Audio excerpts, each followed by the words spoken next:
Alicia Keys is actually an executive producer on Uncharted. So what was it like working with her? You know, she is an amazing executive. We mostly collaborated with her organization. So when did this organization start? She's the Music was formed because there was a study, the Annenberg study, to kind of understand how women play a role in the music industry. And what the studies sort of discovered was like the amount of producers, amount of engineers, songwriters, the numbers were super, super low if you look at like the top 100. Hi, everyone. Welcome to The Corner. Today we have a very special guest, 3-time Emmy Award-winning film director Beth Aala with us today. Thank you so much for joining us. Oh my God, thanks for having me. So nice to see you. Very nice to see you. It's been some time, too long, in fact. Yeah. So we're going to dive into it. You just released an incredible film called Uncharted. Tell us a little bit about what attracted you to that story. Well, I was lucky enough to be hired for that project. You know, we usually fundraise for projects, sometimes we're hired for projects, and this one came to me because I was specifically known to be a very musically inclined director. And an old colleague from HBO recommended me because he remembered some work that we did back at HBO, and I shoot stuff, and I, wear a lot of hats. And I remember distinctly, he was like, "You are really good at shooting music." And so music has always played a big factor in my films, whether it's the score or whether it's the soundtrack or the topic. And in this case, it kind of had everything. And so I was so excited when the call came that I got this job. It's awesome. And you also worked at MTV for a bit as well, yeah. Yeah, so in fact, my first VMAs was with Alicia Keys. It was her debut performance, and so in a lot of ways, this project came full circle. It's awesome. So for those who don't know, Alicia Keys is actually an executive producer on Uncharted. So what was it like working with her on this project? So she is an amazing executive. She let us do our thing, and we mostly collaborated with her organization. So the premise of the film really tracks the work that they're doing through the lens of the 3 artists that we follow. And so Michelle Arkuski, who was the director of that organization, was like our close collaborator on that. And she has a team who recommended the women and was kind of very, very involved in the filmmaking process and just kind of navigating the musical component of the film. That's interesting. So when did this organization start, and what is that process like, picking the women who, do they apply? Like, talk to us about that process. So She's the Music was formed because there was a study, the Annenberg study, led by USC, to kind of understand how women play a role in the music industry. And what the studies sort of discovered was like the amount of producers, amount of engineers, songwriters, the numbers were super, super low if you look at like the top 100. Yeah. And so they felt a need to create space for women so that they could fill those roles, create a network, and be really intentional about bringing women together, because that wasn't the case. And so you often and I think our industry does it too. It's like, oh, my friend is a great blah, blah, blah. I'm going to bring him in for this project. And that was happening. And so if they could show the women that there are other incredible collaborators out there, put them in the same room and see what happens, that was sort of the premise. So it was 2018 that they did the study. And so then they started putting together these songwriting camps. And they have industry folks, so A&R people, executives who recommend some of the artists and producers and songwriters that are featured in the film. And so the camp is like a week-long camp, and they do it once or twice a year in different cities. And it's a very special kind of opportunity if you get invited. A life-changing opportunity, as we could see in Uncharted. I mean, I'm not going to give too much away, but these women that were in that film they are incredibly talented. And some of the songs resonated with me so much that I actually thought I had heard them already, and especially the song Purpose by Ione. Was that already on mainstream radio recently or anything? No. So it was released, they dropped that song the night of our Tribeca premiere. So they wrote that at the camp. Wow. And it is a song that you just respond to. And like, there's a big sound. There's a, Ione has like big vocals. Yes. And so when everybody heard it as they were writing it, we were all just kind of taken by it. And we knew it was going to be a big song. So yeah. It was very exciting to watch it unfold at the camp. I can imagine. Even just as a viewer, I felt also part of that discovery and that transformation that almost happens. And it felt so special to be in a room with women focused on their gifts, right?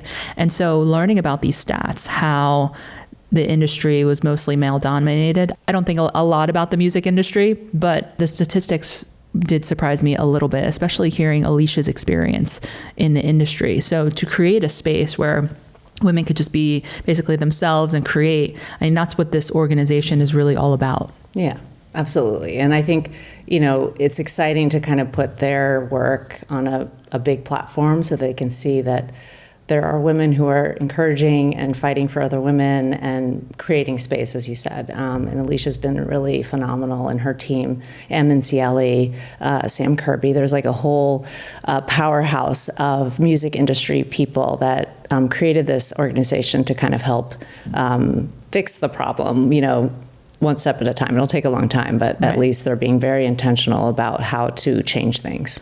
That's great. It's great to hear. And also tell us a little bit about the crew. It was all women. All women. Yeah. Great. And so how much time did it take you to produce this film? From the time that I was hired to the time I delivered the film to the festival, it was 14 months, which is a very short amount of time for a feature-length documentary, especially an ensemble documentary, a music documentary. There's so many components. So we raced and worked really hard on this film, and wow. I just had an incredible team. So the women that were out in the field with me, all women, all Black and brown women. My editing team worked furiously. Mickey Milmore, she's an Academy Award-winning editor, and I just had a very, very strong team who was able to deliver in a very short amount of time. That's really unheard of, because typically documentaries, they take around at least 3 to even 10 years, Yeah. So for this to have been conceived, completed in 14 months is incredible. Yeah. And you did all of this while traveling to Atlanta, Chicago, LA, and New York, these 4 major cities, because the way that the film, at least from my experience, it feels very full. It feels very complete from a story perspective. So I'd love to hear a little bit more about the challenges that you faced in those 14 months. Yeah, I mean, I think the moment I stepped into LA, because the camp was held in LA, I had only spoken to maybe 6 of the 12 women that were at the camp. And that's a challenge because, one, you're trying to work in different rooms, because there were 3 studio rooms that the ladies were creating in. I had 2 amazing camera women and their team. And so to kind of toggle back and forth to learn their story as it unfolded, and to really think about, okay, is this a scene, who to follow? And so we were working really hard to kind of, piece together the story as we were meeting them and learning about them. I mean, they were all so talented. So I actually pitched a series. I said, there are definitely 6 episodes that you could get out of this production, because I feel like there were so many strong women at the camp, and they were all so talented that I wanted to do a series. But then when it came down to really figuring out who we were going to follow, I wanted to have a full experience where there was a very, very young emerging artist who wasn't signed, was kind of doing everything on her own, and that was Davion. Yes. She was from Atlanta, so she's from the South. Talent. Yeah. And then there was Ione, who had just been signed to a small deal, big voice, lives in LA, but like originally from Barbados. And then John Doe, who's been doing it for some time. From Chicago. But she hadn't kind of broken yet. So just super talented and, working really hard and producing a lot of music, but just hadn't hit mainstream yet. So they were all at different stages of their career. Yeah. They were all from different places. And so it was important to me to really have a diverse group of women in front of the camera to kind of focus on. And during that time, how did you time it so that you knew that you were balancing out the stories? Because it's so easy to also have an affinity towards one or two of the artists. And I mean, I think with any film that I make, I'm always in conversation with my subject. So, and the main questions are, what's happening in your life? And so the ladies were telling me, well, I'm going to have this show coming up in Chicago, or Ione, is going to, do this interview or have this performance in this club that she had been dreaming about, or being showcased in this series that she knew was going to be a big stepping stone in her career. So, I mean, the conversation always starts with like, what are you doing next week? Or what, just even looking at months ahead, what should we be excited about, thinking about in terms of filming? And so it was very important for them to inform me, because otherwise I wouldn't know when to come and film with them. So there's like this ongoing conversation, even when we get there, like just about how we're going to film it, what we're going to cover. Right. I don't like to tell my subjects too much, but like I really let them carry their own story. So we're really just following what's happening, and that's sort of my approach to making these films. Yeah, well, it's a brilliant approach and really thorough. As a film director, how did you determine the style and the tone of this documentary? Well, all of my films are verité films, and so that means, I kind of just let things happen and let things unfold. I'm a fly on the wall. That's sort of how I envision my team.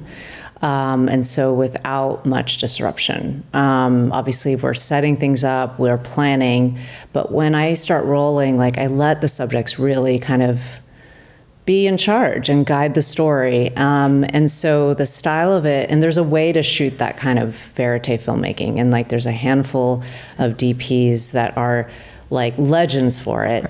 And so that has been my style from, starting with Made in Boise to Uncharted and the skateboarder doc. Like that's always been my approach, because I love this intimate sort of feel. Like I want the audience to feel like they're in the room or they're experiencing it with my subject.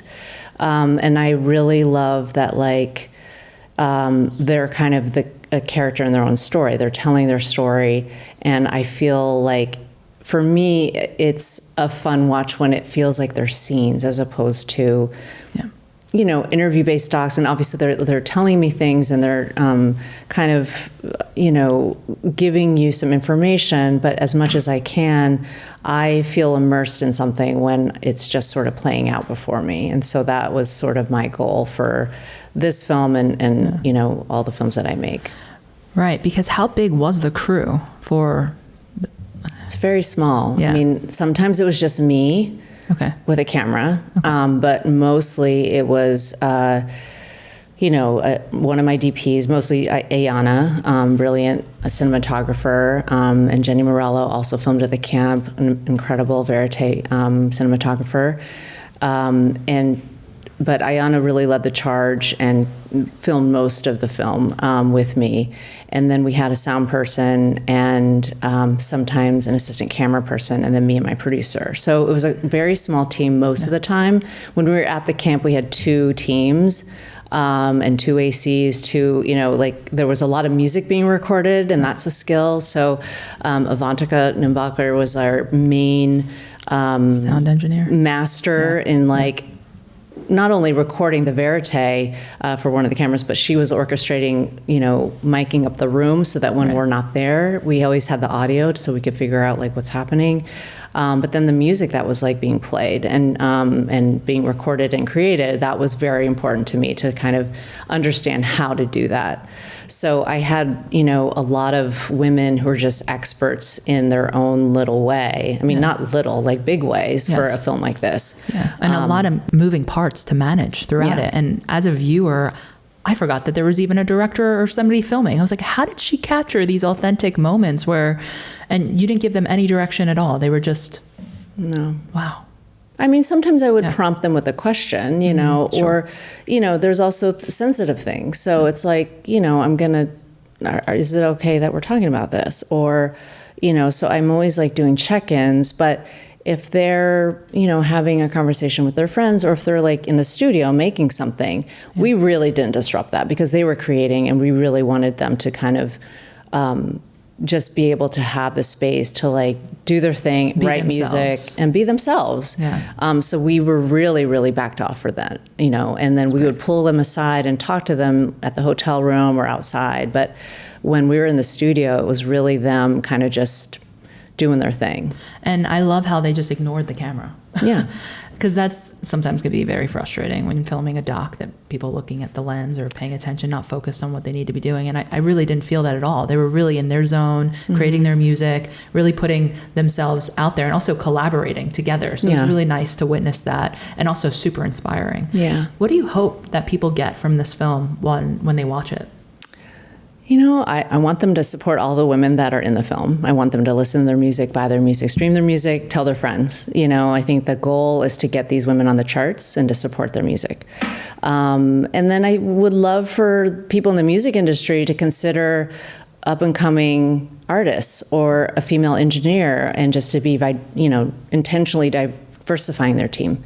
And I think that goes with any industry, whether it's the film industry. Yes. And I think it translates beyond just music. So those are my two main goals, is to kind of extend and support women in every possible way. Yeah. And can you already share some of the successes that these women have experienced since the making of this film? Yeah, there is something that happened with one of them. They're all very successful, and I think they all feel progress has been made and they feel seen.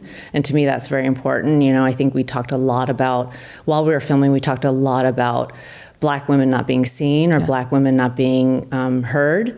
That was something that we discussed a lot as a filmmaking team, and then as, a subject filmmaker perspective, relationship.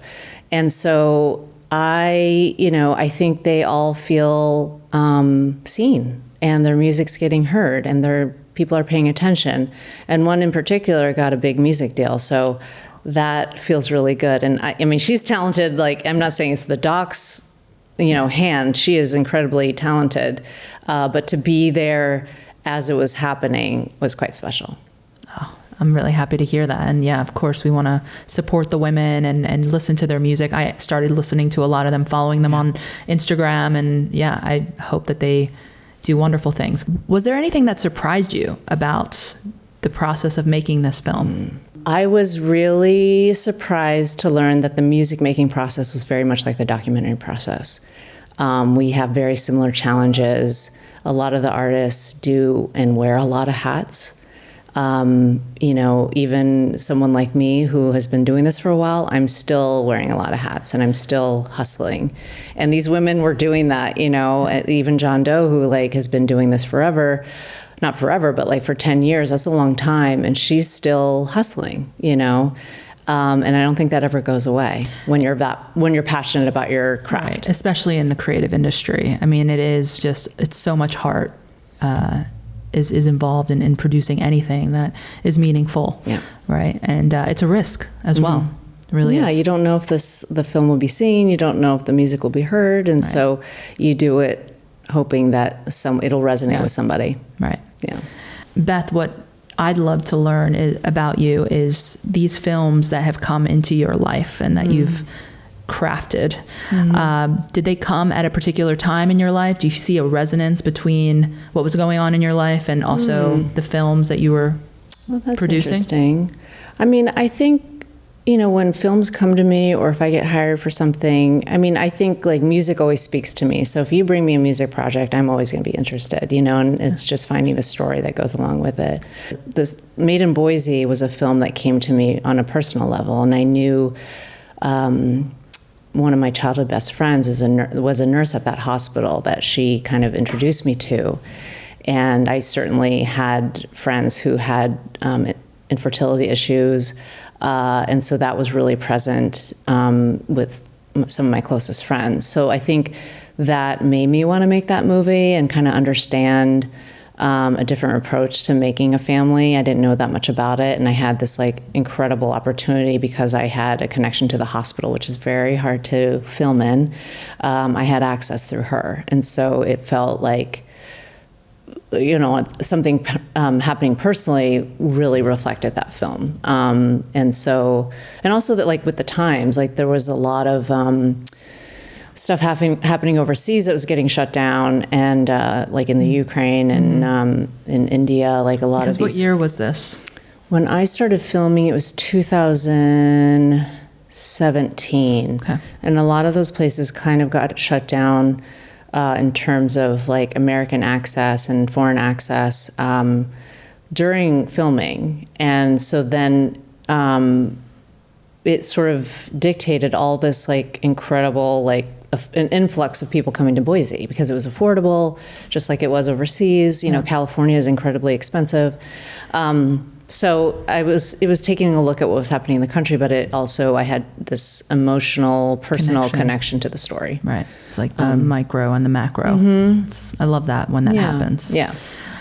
So in line with music, you also were recently the executive producer of All Things Metal, which I absolutely loved. I recently watched it on Rolling Stone. Thank you. And it just surprised me because I had seen Uncharted, which was this, you know, female empowered film.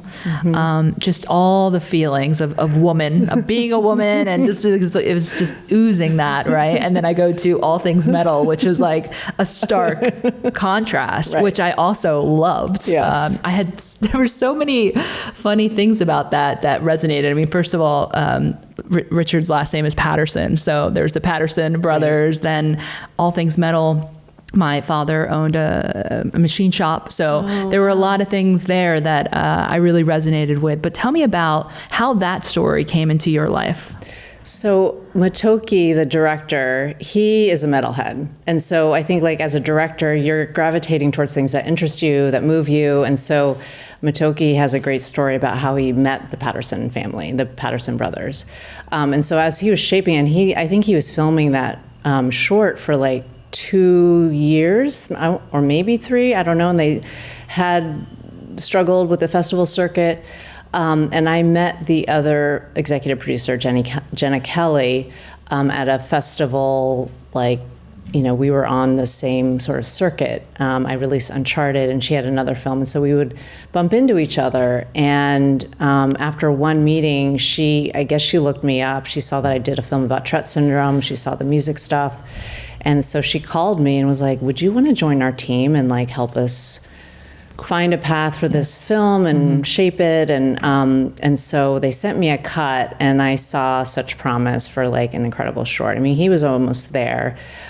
So I immediately like loved the story. I love the style. It is very different from what I do. So great. But it's super fun and funny, and I always try and find humor in the work that I do as well, like these little life moments that are hilarious. Because as filmmakers, we also want to entertain ourselves. So like watching this footage over and over again, you want to like hang on to those humanistic, funny moments. And there was a lot of humor in that film. And so I responded immediately to it. And certainly, like, I have a soft spot for this first film that I ever made at HBO called I Have Tourette's. Yeah. And so the fact that these brothers had it and found this way, and they were super creative, I mean, it just, everything like just checked all the boxes. And so that's been a super fun experience, and just meeting and working with this new team that I'd never worked with before. Wow. Yeah. Well, I highly recommend everyone should watch All Things Metal and Uncharted. But one of the things that also surprised me about there are some similarities, right? This idea of like devoting your life to creativity, which both stories do, and also the sense of family. I mean, granted, the women in the organization, they're not related, but I think that there is this bond that's formed, and when you have that combination, a lot of really incredible things can arise from that, which I think is powerful to see as a viewer, and also a good reminder to also apply that in one's own life. Yeah, So I think like with She's the Music, the biggest goal was to have a community of women. And they kind of paved the way, they made the space, and it was really just connecting them. because it's hard to do, like at a level of those women that were at the camp. It's like trying to find that community. They were in just, various cities, and they were siloed in a studio in LA or New York or Atlanta. And so they just wanted to help them find each other, and that community can like bring magic. So that absolutely, and also the influence of having grown up in Atlanta, in Chicago, in California, in New York, and seeing that all in one room is very cool. Yeah. It was. I mean, even though it was very challenging because of the time crunch. My team was like super fun to work with and very talented, and the women in the film, I love music and I just admire them so much. So it was very rewarding to make. Cool. So Beth, what advice would you have for up and coming women filmmakers who are focused on documentary and who have these stories to tell? I came from a background where you kind of do everything, and I think that sets me apart. I mean, more and more young filmmakers are doing that, learning how to shoot, learning how to edit, and kind of doing all of those things can help you in the beginning stages of your film. So if you're really passionate about a story and you have these skills that can kind of get you further along without any money, the passion will drive you. And so I think that is important. I hate to say it, because, it's like always a multi-hyphen creative. Yeah, to be a multi-hyphenate is actually very useful in documentary, especially. And I think finding good mentors, that was something that really helped me. I had an incredible mentor who introduced me to the first project and first director I worked with at HBO. And when I got to HBO, I had incredible directors and cinematographers that kind of taught me along the way and continue to do so and just really kind of root for me. And so now it's kind of great to be in this space where I can, I'm working with a young filmmaker right now. I've worked with her on many films. She's a sound woman. And so, she's directing her first short. She's working on a series with other filmmakers that can help guide her, even though she's been at this for a while and is very accomplished. So I think just finding those people who will give back, because we've all been at that place where we're starting out, we don't know what to do or don't know where to start, and just finding good people to work with. Oh, that's fantastic. Yeah, mentorship is so important at any age, really. So when, let's say somebody has an incredible idea, would they just email you? And if you loved it, would you help guide them? Or, you're obviously very busy. So. Yeah, I do get pitches a lot, and it also has to resonate with me. And it depends on the need. Like, do you already have a rough cut of your film, or are you just starting from scratch? If you're just starting from scratch, that's kind of hard. Unless I know you and we can kind of talk about it. But my time is also limited, so I have to really think about the projects that I take on, that I make, that I collaborate with. So it has to resonate with me, and the story has to resonate with me. And that was the case with All Things Metal. I was in the middle of 4 projects, and because I love the film, I'm like, okay, I'm going to make space for this. And so it really depends on the topic and the filmmaker, and do we get along. You spend so much time working that it really has to be someone I like, somebody that I can spend time with, but also the film itself has to be strong enough that I'd want to help and participate. That being said, what are some of the key story elements that you look for in a doc that make it strong? Characters are everything. The Patterson brothers are great characters. They really are. And even with Uncharted, I had 12 women that were incredible in front of me, and not including Alicia. Alicia was like icing on the cake, And so for me, and I think with any audience member, you really just need to connect with the person in the movie and that story. So that's kind of my guiding force. Do I connect with this person? Do I want to watch them? You're looking at footage for years, and so you have to be okay with sitting with footage and watching this person, and is there a film there? Is there a good story? These are all the questions that I ask when I think about a movie, that I will either start from scratch and make, or jump in at a certain point as an EP or help consult. There are various ways I can get involved, but I have to look at like all the parts. Totally. Thanks for sharing that. Throughout your career, was there ever a moment where you went into a project super passionate about doing it, and then halfway through you're like, I don't know if I'm going to be able to finish this? And how did you work through that if you did experience this? I mean, I never want to quit on anything, but I think sometimes you have to check your mental health and where you are in life and what you can do. And I think that goes with any job. It's like, do you have the capacity to stay at maybe a job that you're miserable in? And I haven't experienced that often, but I have experienced challenging situations. And, I push through as much as I can, but if at the end of the day it's making me miserable, that's not a way to live. And so it's not a way to create either. Yeah, it's not good for the film. It's not good for me. So then you just have to walk away. Call it. Yeah. It's hard to call it though. It is. Yeah. It is. I don't like to do it ever. Like I kill myself trying to make it work, and sometimes it doesn't. And that's the case for like even getting a film out in the world. Like I have a film that, I'm trying to find distribution, which is very difficult right now. And I do not want this film to die. But at a certain point, it's like, how many years am I going to try and get this out in the world? And I have other projects, coming up. And so it's like, you got to pick and choose what you're going to devote your time to. Totally. If you had a magic wand and you could just change or fix something in the documentary space to make it somewhat easier, what would you change? I think we need another streamer distributor to kind of level the playing field. There's like, a handful of big ones and they dominate the market, and that makes it really hard to get in that space. Yeah.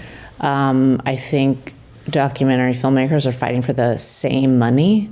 And so if there was a fund, there's a lot of great grants out there, but it's, it helps you get to the next step, but it doesn't solve the big budgets or the big gaps. And so I think there needs to be a way to make it equitable for people who don't have access to those funds or don't have access to those people. And I don't have the answers, but like those things they make a difference. Really big problems right now. And so you get the streamers who will work with a handful of filmmakers or want a certain kind of movie, and then that's all that's being created.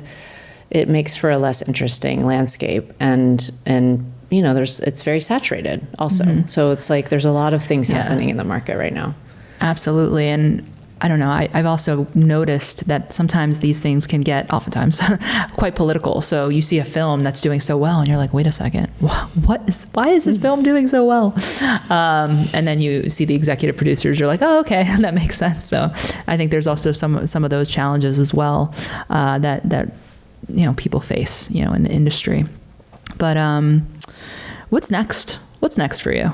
I have a handful of projects. One's in production and two are in development.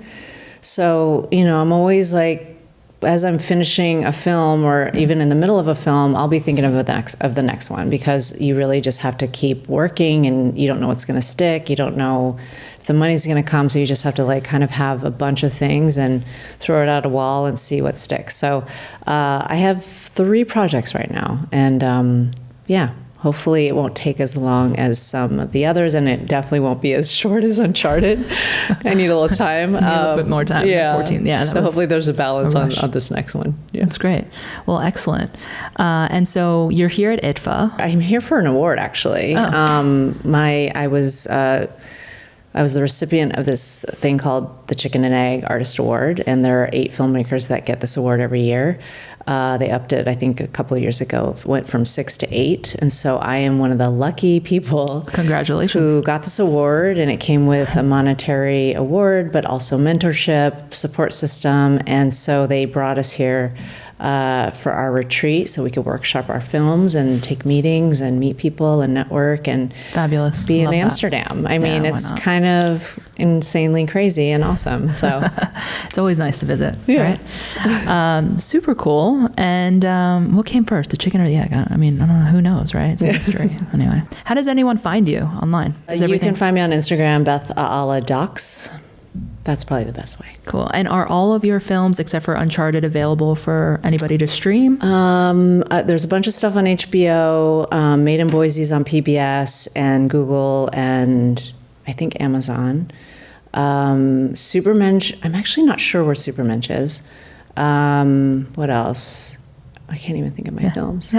Anyway, they can find you on Instagram. Yeah. Awesome. Yeah. Well, thanks so much for joining us today. It's been an absolute pleasure having you on our podcast. Me. I know you're super busy, so making this time is really a treat for all of us. Well, it's so great to see you. Yeah, we hope to see you again in New York. And best of luck with all of the incredible projects, and keep inspiring us. Thank you.